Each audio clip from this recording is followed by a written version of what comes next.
जय हिंद दोस्तों। पिछले लगभग 2 साल से कोरोना की वजह से ठप पड़ चुके पर्यटन व्यवस्था को बढ़ावा देने के लिए केंद्र सरकार ने बहुत ही अच्छा कदम उठाया है, जिसकी काफ़ी ज़्यादा तारीफ भी हो रही है, जिससे बहुत सारे लोगों को ऑल इंडिया टूरिस्ट परमिट हासिल करने के लिए अब बहुत ज़्यादा आसानी हो जाएगी, चाहे वो हमारे ड्राइवर बंधु हों, चाहे वो मालिक हों। तो दोस्तों, आज के इस वीडियो में हम आपको जानकारी देने वाले हैं जो नए नियम आए हैं, इसके लिए नोटिफिकेशन भी इशू हो चुके हैं ऑल इंडिया टूरिस्ट परमिट के लिए, ऑल इंडिया टूरिस्ट परमिट 2022। इसके बारे में दोस्तों मैं आपको पूरी जानकारी देने वाला हूं कि जो नए नियम केंद्र सरकार लाए हुई है मिनिस्ट्री ऑफ रोड ट्रांसपोर्ट एवं हाईवेज के द्वारा।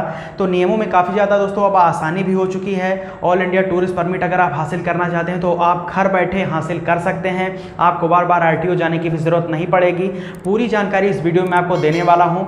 सबसे पहले क्रमवार तरीके से हम आपको बताएंगे इसके कुछ की पॉइंट्स जो हाईलाइट्स हैं, जिस पर काफ़ी ज़्यादा यहाँ पर तारीफ हो रही है केंद्र सरकार की, उसके बारे में बताएंगे। उसके बाद हम आपको लेके चलेंगे वहाँ पर इसके अप्लाई प्रोसीजर, कैसे आपको आवेदन करना है ऑल इंडिया टूरिस्ट परमिट के बारे में बताऊंगा, उस चीज़ के बारे में। उसके बाद मैं आपको लेके चलूँगा डॉक्यूमेंट्स, फिर उसके बाद फीस, और वहाँ पर आपको कंक्लूजन भी बताऊंगा लास्ट में। तो वीडियो पे आपसे रिक्वेस्ट करना चाहूँगा कि बने रहिएगा शुरू से लेकर लास्ट तक। थोड़ी सी वीडियो लंबी जरूर हो सकती है, लॉन्ग हो सकती है, लेकिन अगर आप इस वीडियो को पूरा देख लेते हैं तो नो डाउट आपको किसी और वीडियो को देखने की ज़रूरत पड़ेगी ऑल इंडिया टूरिस्ट परमिट हासिल करने के लिए।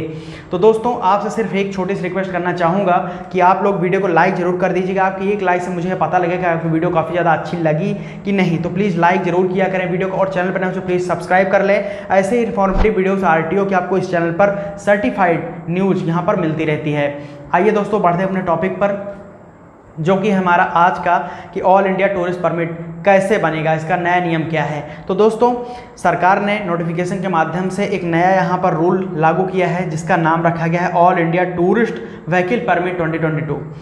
तो नाम इसका यह है। इसके बाद आपको मैं ये बताना चाहता हूँ कि अगर आप इंडिया में हैं, आप अगर कोई भी टूरिज़्म सेक्टर से जुड़ना चाहते हैं, वहाँ पर अपनी व्हीकल्स को लगाना चाहते हैं, तो आपको यहाँ पर एक परमिट हासिल करना होता है RTO के द्वारा। तो यह हर एक राज्यों में हासिल किया जाता है। जिस भी आप पर्टिकुलर राज्य से हैं जहाँ आपकी गाड़ी रजिस्टर्ड है, उसी RTO में आपको आवेदन देना होता है टूरिस्ट परमिट के लिए। तो पहले जो कुछ यहाँ पर जो इसमें नियम थे और क्या इसमें अब बदलाव किए गए हैं, जिससे काफ़ी ज़्यादा सहूलियत मिल रही है परमिट हासिल करने के लिए, आपको की पॉइंट्स जो हैं उस पर आपको लेके जाना चाहता हूँ। तो सबसे पहला की पॉइंट्स इसमें ये रहेगा कि अब ऑल इंडिया टूरिस्ट परमिट आप अगर हासिल कर लेंगे तो आपको बार बार जो टैक्स देना पड़ता था, चाहे वो रोड टैक्स हो, चाहे मोटर टैक्स हो, चाहे वहाँ पर RTO टैक्स हो, इन टैक्सों से आपको झंझट जो है इसकी खत्म हो चुकी है, आप इससे दूर हो जाएंगे। कहने का मतलब कि ऑल इंडिया जो टूरिस्ट परमिट आप बन रहा है, इसमें टैक्स वगैरह, हालांकि आपका जो इसमें पैसा है वो पहले से ही ले लिया जा रहा है, तो आपको बार बार किसी राज्य में रुकना नहीं पड़ेगा, कहीं पर टोल नहीं आपका मांगा जाएगा, कहीं पर RTO टैक्स नहीं लगेगा, कहीं पर कोई भी टैक्स आपको नहीं देना पड़ेगा। तो बहुत बड़ी खबर है, इसके लिए थम्स अप आप इस वीडियो को दे सकते हैं, क्योंकि सरकार काफ़ी अच्छा कदम है कि बार बार आपको कहीं भी रुकना नहीं पड़ेगा किसी राज्य में आप अपनी गाड़ी को लेकर जाते हैं। तो ध्यान से सभी मालिकों को इस वीडियो को देखना है, जितने भी टूरिज्म सेक्टर से जुड़े हुए हैं जो परमिट हासिल करना चाहते हैं, और जितने भी हमारे ड्राइवर भाई भी हैं वो वीडियो को देखना तो पूरा लास्ट तक जरूर देखेगा, पूरी जानकारी आपको मिल रही है इस वीडियो में।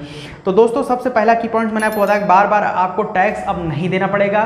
टैक्स के लिए जो व्यवस्था थी वो पहले थी नियमों में, अब नहीं है। अब आपको वन टाइम टैक्स ही पेमेंट करना पड़ेगा, वो भी ऑल इंडिया जब परमिट आप हासिल करने लगेंगे टूरिस्ट के लिए, तो वहीं पर आपको टैक्स का भुगतान करना पड़ेगा। नंबर 1 की पॉइंट्स हाईलाइट्स जो फीचर हैं वो ये है। इसके बाद दोस्तों मैं आपको बताना चाहता हूँ कि जो नंबर दूसरा यहाँ पर हाईलाइट निकल के आ रहा है, इस वहाँ पर जो नियम लगा है उसका, कि यहाँ पर आप निर्बाध रूप से गाड़ियाँ चला सकते हैं। निर्बाध मतलब कि कोई भी विवाद आपको नहीं देखने को मिलेगा। मसलन आपकी गाड़ी अगर रजिस्टर्ड है महाराष्ट्र की, आप अगर टूरिज्म के लिए हिमाचल प्रदेश जा रहे हैं, तो आपको हिमाचल प्रदेश में निर्बाध रूप से गाड़ी चलाने दी जाएगी। कोई भी वहाँ पर आपको झंझट, कोई भी RTO कर्मी, कोई ट्रैफिक, सिविल पुलिस भी आपको परेशान नहीं करेगा, अगर आपके पास ऑल इंडिया टूरिस्ट परमिट होगा तो। ठीक है। उसके बाद दोस्तों मैं आपको बताना चाहता हूं कि पहले आपको जो मैं बताना चाहता हूं कि परमिट जो होती थी, इसको हासिल करने पर भी मतलब आपके पास अगर ऑल इंडिया टूरिस्ट परमिट होता भी था पहले के समय में, तो अगर आप किसी राज्यों में लेकर अपनी गाड़ियाँ जाते थे तो वहाँ उस राज्य में जो पर्टिकुलर RTO होता है वहाँ के कुछ टैक्स देने पड़ते थे। रोड पर जितने टोल प्लाजा होते हैं उनका टोल प्लाजा आपको देना पड़ता। आरटीओ टैक्स जो होता है वो उसको देना पड़ता है, उसके साथ साथ रोड टैक्स, मोटर टैक्स, ये सब आपसे वसूले जाते थे, लेकिन अब इस पे वसूली पर रोक लग गई है। अब ऐसा कुछ भी नहीं हो पाएगा। तो ये नंबर तीसरा यहाँ पर हाईलाइट पॉइंट है, आप ये बता सकते हैं। इस वहाँ पर जो नए वहाँ पर नियम लगा है उसका नोटिफिकेशन के माध्यम से जो नया जारी किया गया है, वहाँ पर इस नए नियम में काफ़ी ज़्यादा दोस्तों आपको आसानी हो रही है। अब आप अगर आप टूरिस्ट परमिट हासिल करना चाहते हैं तो दोस्तों भारत सरकार का काफ़ी अच्छा कदम है ये। उसके बाद हम बढ़ते हैं अपने दूसरे वहाँ पर सेगमेंट पर, जो कि है इसका आवेदन, कि कैसे आपको आवेदन करना है, प्रोसेस वगैरह थोड़ा सा आप इसको बता देता हूँ कि कैसे क्या करना है इसमें। तो पहले तो आपको क्या करना है, ध्यान से सुनिएगा कि आपकी गाड़ी जहाँ पर रजिस्टर्ड है, जैसे कि आप अगर रजिस्टर्ड व्हीकल आपकी है वहाँ पर उत्तर प्रदेश में, तो आपको उत्तर प्रदेश में जहाँ से आरसी आपको मिली है जिस भी डिस्ट्रिक्ट से, उसी डिस्ट्रिक्ट के आरटीओ में आपको आवेदन देना होगा। किस चीज़ के लिए? टूरिस्ट परमिट के लिए। ठीक है, आपको समझ में आ गया। उसके बाद यहाँ पर क्या, उसके बाद यह होगा कि ध्यान में आपको यह रखना है कि आपको ये आवेदन जो है वो ऑनलाइन तरीके से देना पड़ेगा, क्योंकि सरकार ने इसी में दोस्तों काफ़ी ज़्यादा चेंज किया है। अब आपको आरटीओ में जाकर बार बार वहाँ पर दौड़ भाग नहीं करनी है, ना ही तो आपको बार बार वहाँ पर किसी दलाल के चक्कर काटने हैं। खुद से आप घर बैठे, अगर आपको आता है कंप्यूटर लैपटॉप ऑपरेट कर पाते हैं, तो आप घर बैठे ही आवेदन दे सकते हैं। या फिर आप नहीं चलाना जानते हैं कंप्यूटर वगैरह, तो आप वहाँ पर जाइए साइबर कैफ़े या फिर कहीं CSC सेंटर पर, जन सुविधा केंद्र, वहाँ से आवेदन करवा सकते हैं। वेबसाइट नोट कर लीजिएगा ऑनलाइन आवेदन के लिए, www.parivahan.gov.in पर जाएंगे, वहाँ पर आप ऑनलाइन आवेदन दे सकते हैं ऑल इंडिया टूरिस्ट परमिट के लिए। तो उसके साथ ही साथ दोस्तों आपको एक चीज़ बताना चाहूँगा कि आरटीओ से जब आप वहाँ पर ऑल इंडिया परमिट हासिल कर रहे हैं टूरिस्ट के लिए, टूरिस्ट व्हीकल के लिए अपने, तो वहाँ पर आपको यह ध्यान में रखना है कि आरटीओ से आपको ऑथराइजेशन भी लेना पड़ेगा। अगर आप ऑथराइजेशन नहीं लेते हैं तो आप परमिट हासिल नहीं कर पाएंगे। पहले आपको ऑथराइजेशन लेटर लेना पड़ेगा। तो ऑथराइजेशन क्या होता है? ऑथराइजेशन का मतलब कि मैं आपको बताना चाहता हूँ कि आपको ऑथराइज्ड किया जाता है। फॉर एग्जांपल, जैसे कि कोई एजेंसी है, उसका एक ऑनर है, उसके अंडर में बहुत सारी गाड़ियाँ हैं। समझ पा रहे हैं आप? मैं आपको एग्जांपल तरीके से समझा रहा हूँ। जैसे कोई एजेंसी है, उसका एक ऑनर है, उसके पास बहुत सारी गाड़ियाँ हैं उसके एजेंसी में, जो कि वो वहाँ पर टूरिस्ट पर्पज़ के लिए यूज़ करते हैं रेंट पर। तो क्या होगा कि जब वो ऑनर आवेदन देंगे अपने ऑल इंडिया परमिट हासिल करने के लिए, तो ऑथराइजेशन उस एजेंसी को, उस मालिक को एक मिलेगा, और परमिट उसके सभी गाड़ियों को इंडिविजुअली मिलेगा। जितनी भी गाड़ियाँ हैं उनको अलग अलग परमिट अलॉट किया जाएगा, लेकिन ऑथराइजेशन एक मिलेगा। तो ये होता है ऑथराइजेशन। ठीक, अब मैं बढ़ता हूँ यहाँ पर कि हर एक गाड़ी जो है उसको अलग अलग ऑथराइजेशन मिलेगा कि अलग अलग वहाँ पर एक ही ऑथराइजेशन मिलेगा। काफ़ी सारे क्वेश्चन भी इस तरीके से आते हैं, तो इसका मैं जवाब देना चाहूँगा कि ऑथराइजेशन केवल एक मिलेगा, परमिट अलग अलग मिलेगी। जी हाँ। आवेदन कैसे करना है मैंने आपको बता दिया कि ऑनलाइन आवेदन करना है, वेबसाइट भी मैंने आपको बता दिया। अब यहाँ पर चलते हैं कि आपको क्या करना है, डॉक्यूमेंट्स कौन कौन से यहाँ पर लगेंगे। तो सबसे पहले आपको परमिट हासिल करने के लिए, जो टूरिस्ट परमिट है उसके सबसे पहला तो आपको ऑथराइजेशन हासिल करना पड़ेगा। तो ऑथराइजेशन के लिए जो डॉक्यूमेंट्स हैं वो मैं आपको बताना चाहूँगा। सबसे पहला, ऑथराइजेशन हासिल करने के लिए फॉर्म 1 में आपको आवेदन देना है। फॉर्म 1 आरटीओ में आपको मिल जाएगा, वेबसाइट पर आपको मिल जाएगा। नहीं मिलता है तो आप हमें मैसेज करिए इंस्टाग्राम पर या टेलीग्राम, ट्विटर पर जुड़कर, वहाँ पर फॉलो करके मैं आपको वहाँ पर फॉर्म सेंड कर दूंगा। तो फॉर्म 1 में आवेदन देना है आपको वहाँ पर ऑथराइजेशन लेने के लिए, all India tourist vehicle permit 2022 हासिल करने के लिए। पहला डॉक्यूमेंट, सबसे पहला डॉक्यूमेंट आरसी, रजिस्ट्रेशन सर्टिफिकेट उस पर्टिकुलर व्हीकल की। ठीक है, एक व्हीकल का आपको आरसी देना पड़ेगा। उसके बाद दोस्तों यहाँ पर आपको एड्रेस प्रूफ देना पड़ेगा। एड्रेस प्रूफ में आप वहाँ पर आधार कार्ड दे सकते हैं। उसके अलावा आपको पैन कार्ड की एक फ़ोटोकॉपी भी देनी पड़ेगी ऑथराइजेशन हासिल करने के लिए। और उसके बाद चौथा डॉक्यूमेंट है जीएसटी सर्विस, जीएसटी का सर्टिफिकेट आपको अनिवार्य कर दिया गया है। पहले यह नहीं था, अब इसको देना पड़ रहा है, तो जीएसटी का सर्टिफिकेट भी अनिवार्य कर दिया गया है। और पाँचवा यहाँ पर माफ़ कीजिएगा, पाँचवा डॉक्यूमेंट जो है वहाँ पर सेल्फ डिक्लेरेशन एफिडेविट है। तो एफिडेविट में क्या लिखना है, एफिडेविट में आपको ये लिखना है कि आप इस हासिल कर रहे हैं जो ऑथराइजेशन, इससे आप कोई इलीगल एक्टिविटी नहीं करते हैं। एक्टिविटी करते हैं तो उसका खामियाजा आप भुगतने के लिए तैयार रहेंगे। आप वहाँ पर लीगल व्यक्ति हैं, आपको गाड़ियाँ अच्छे से चलानी वगैरह आती हैं। ये सभी चीज़ें आपको सेल्फ एफिडेविट जो सबमिट करेंगे उसमें देनी पड़ेगी। तो ये कुल 5 डॉक्यूमेंट्स और एक फॉर्म नंबर 1 में आवेदन करना है। तो 5 डॉक्यूमेंट मैं आपको बता दिए। इस तरीके से आप वहाँ पर इन डॉक्यूमेंट्स को तैयार करके ऑथराइजेशन के लिए आवेदन दे सकते हैं ऑनलाइन। और मैं आपको बताना चाहता हूं कि आप आरटीओ में जाकर भी आवेदन दे सकते हैं। ऐसा नहीं है कि आपको रोक दिया जाएगा। आप ऑफलाइन ऑनलाइन दोनों तरीके से काम करने की आज़ाद हैं। अगर आपको ऑनलाइन आवेदन करना है तो आपको कहीं भी जाना नहीं पड़ेगा। ध्यान रहे कि यहाँ पर एक और चीज़ की हाइलाइट्स मैं आपको बताना चाहता हूँ, अब आरटीओ आपको 30 दिनों के अंदर अंदर ऑल इंडिया टूरिस्ट परमिट बना के देगा। यह दोस्तों सरकार यहाँ पर प्रतिबद्ध है आप लोगों के लिए। इसी बात पे यहाँ तक वीडियो देख रहे हैं तो एक लाइक जरूर करिएगा और कमेंट भी प्यारा सा करिएगा। आपको इस नए नियम के बारे में क्या आपको अच्छा लगा या नहीं लगा, आप अपने विचार वहाँ पर कमेंट सेक्शन में दे सकते हैं। चलिए आगे बढ़ते हैं। अब बात करते हैं उस डॉक्यूमेंट्स के बारे में जो आप ऑथराइजेशन हासिल कर लिए। इन डॉक्यूमेंट्स आपको जो मैंने बताया उसको माध्यम से अब आप वहाँ पर all India vehicle tourist permit के लिए आवेदन दे रहे हैं तो आपको कौन कौन से डॉक्यूमेंट देने पड़ेंगे। तो यहाँ पर सबसे पहला डॉक्यूमेंट जो है वो आपको फॉर्म 1A लगेगा। फॉर्म 1A में ही आवेदन देना पड़ता है आपको ऑल इंडिया व्हीकल परमिट जो होता है टूरिस्ट के लिए, उसको हासिल करने के लिए। तो form number 1A first document. Second document यहाँ पर आपका आ जाएगा वैलिड ऑथराइजेशन, जो मैंने आपको पहले बताया ऑथराइजेशन के बिना आपको टूरिस्ट परमिट नहीं मिलने वाला है। तो ऑथराइजेशन जो है वो फॉर्म 1A। 2 डॉक्यूमेंट्स ये हो गए। तीसरा डॉक्यूमेंट्स यहाँ पर आपका RC हो जाएगा। चौथा डॉक्यूमेंट इंश्योरेंस पेपर हो जाएगा। 5वां डॉक्यूमेंट PUC का सर्टिफिकेट हो जाएगा।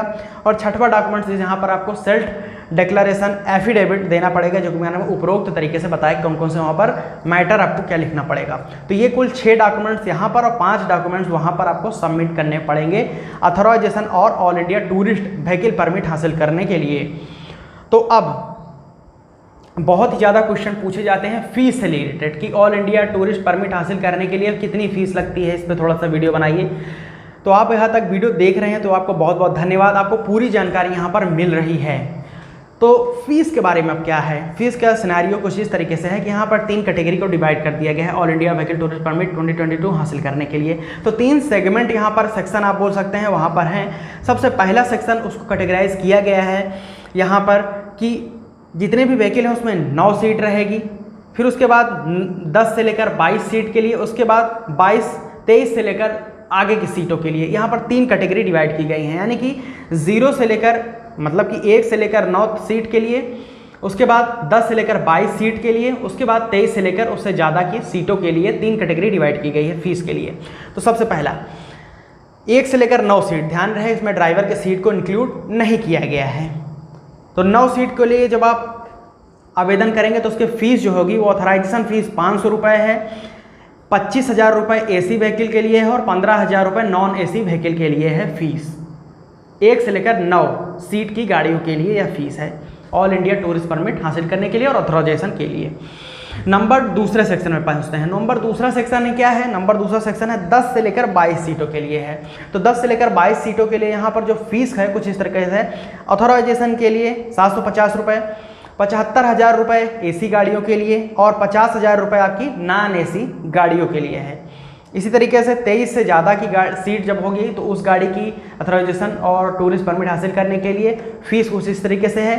ऑथराइजेशन फ़ीस 1,000 रुपये, AC गाड़ियों की 3 लाख रुपए, नॉन AC गाड़ियों के लिए फ़ीस 2 लाख रुपए। कुछ इस तरीके से फ़ीस का स्ट्रक्चर बनाया गया है all India tourist vehicle permit हासिल करने के लिए। अब यहाँ पर कंक्लूजन बता देना चाहता हूँ, कुछ मेन पॉइंट जो हैं उसको नोट करिएगा। मेन पॉइंट यह है कि ध्यान रहे कि यह फ़ीस केवल 1 साल के लिए मान्य रहेगी। ये जो मैंने फ़ीस बताई 1 साल के लिए है। मैक्सिमम आप 5 सालों के लिए वहाँ पर टूरिस्ट परमिट हासिल कर लेते हैं, कर सकते हैं मैक्सिमम 5 सालों के लिए। मिनिमम क्वार्टरली भी आप वहाँ पर हासिल कर सकते हैं 1-2 महीने के लिए। तो ये फ़ीस उसी के हिसाब से कम ज़्यादा हो जाएगी। उसके बाद दोस्तों यहाँ पर नोट करने वाली बात यह है कि ध्यान रहे कि यह permit all India tourist permit उन्हीं गाड़ियों को इशू की जाएगी एक्सेप्ट दिल्ली NCR जिनकी उम्र 1 से लेकर मतलब कि जब आप गाड़ी खरीदें उससे 12 साल तक है। 12 साल से अधिक की गाड़ियों के लिए टूरिस्ट परमिट नहीं अलॉट किया जाएगा। यही नियम दिल्ली के लिए दूसरा है। दिल्ली के लिए 10 साल तक की डीजल गाड़ियों को ही ऑल इंडिया टूरिस्ट परमिट हासिल करने की इजाज़त दी गई है माननीय केंद्र सरकार के द्वारा। Ministry of road transport and highways के नियमों में यही मेंशन किया गया है। तो यह दोस्तों पूरी जानकारी है all India tourist vehicle permit 2022 हासिल करने के लिए। उम्मीद करता हूँ आपको यहाँ तक वीडियो देखा तो बहुत बहुत धन्यवाद दिल के कह रहे हो। तो अगर आपके मन में कोई कमेंट हो, कोई सुझाव हो, तो आप हमसे पर्सनली बात भी कर सकते हैं। इंस्टाग्राम पर फॉलो करिए, वहाँ पर जुड़कर हमसे दिल की बात करिए, क्वेश्चन पूछिए, ट्विटर पर अपनी समस्याओं को लिखकर हमें टैग कर दीजिएगा। या फिर आपके मन में कोई भी डाउट हो तो उसको दबाइए मत, पूछिए। अगर आपके मन में कोई भी RTO के संबंध में कोई क्वेश्चन उठ रहा हो, या tourist permit, national permit, all India permit, किसी भी सेक्टर में, तो आप हमसे पूछ सकते हैं यहीं पर यूट्यूब कमेंट सेक्शन में। और साथ साथ ये भी बताइए कि इस नियम से क्या आपको बदलाव देखने को मिला, क्या यह नियम अच्छा है या नहीं, आपको क्या खामियां नजर आई, क्या आप इससे संतुष्ट हैं। अपने विचार यहाँ पर प्रकट करें कमेंट सेक्शन में यूट्यूब के माध्यम से। उसके साथ ही साथ दोस्तों, अगर आपकी वीडियो अच्छी लगी हो तो प्लीज़ आपसे रिक्वेस्ट करना चाहूँगा कि लाइक करने के साथ साथ शेयर करिएगा इस वीडियो को सभी लोगों तक, अपने फेसबुक, व्हाट्सएप, ट्विटर, इंस्टाग्राम पर जो भी आप चलाते हैं।